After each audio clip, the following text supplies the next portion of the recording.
I have a very unusual release from Wise in my hands, and I say unusual because the watch seems to be giving off very strong Thai influenced design language.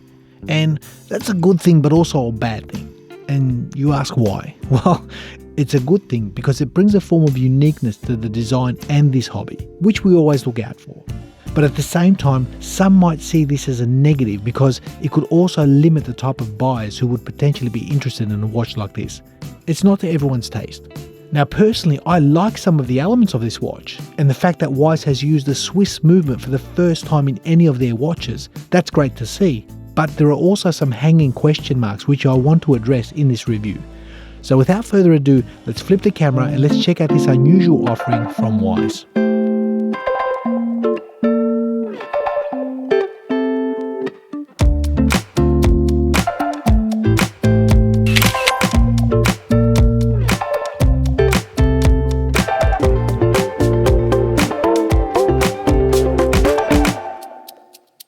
Now, I mentioned in the intro that this is an unusual offering and design, and at first glance, it seems to be drawing some of the elements from a few different brands.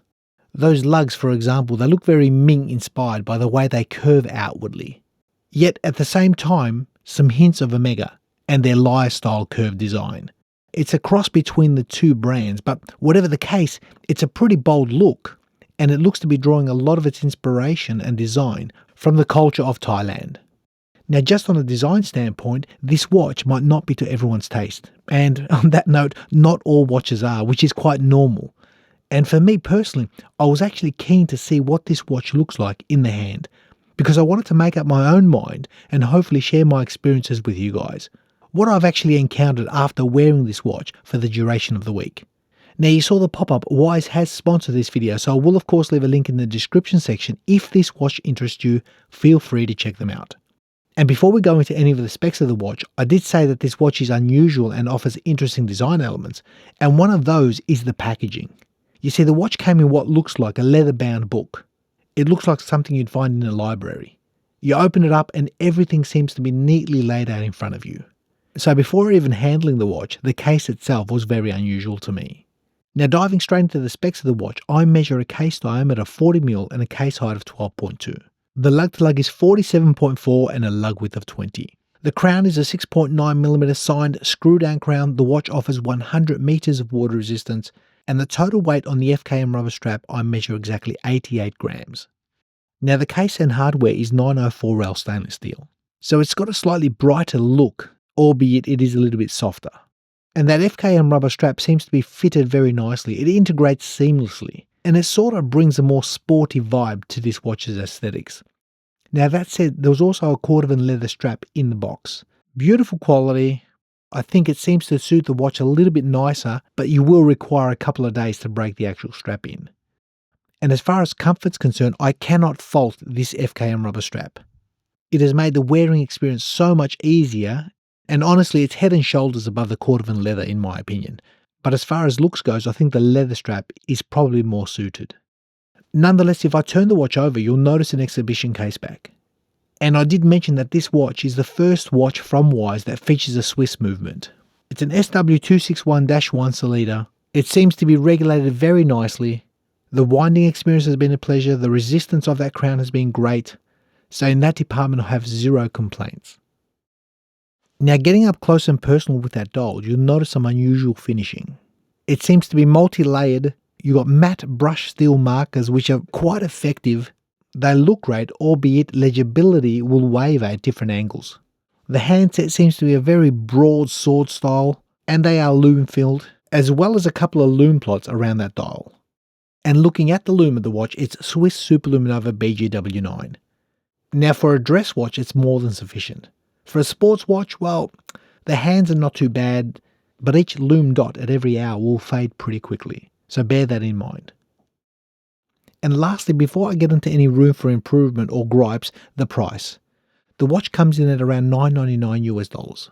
Now, that's not inexpensive. It is getting up there, and I want to share a few things in my gripe section regarding that. And first and foremost for me, identity. Is it a sports watch? Is it a dressier style watch? It's a cross between two. In the hand and what I've experienced, the watch has been made well.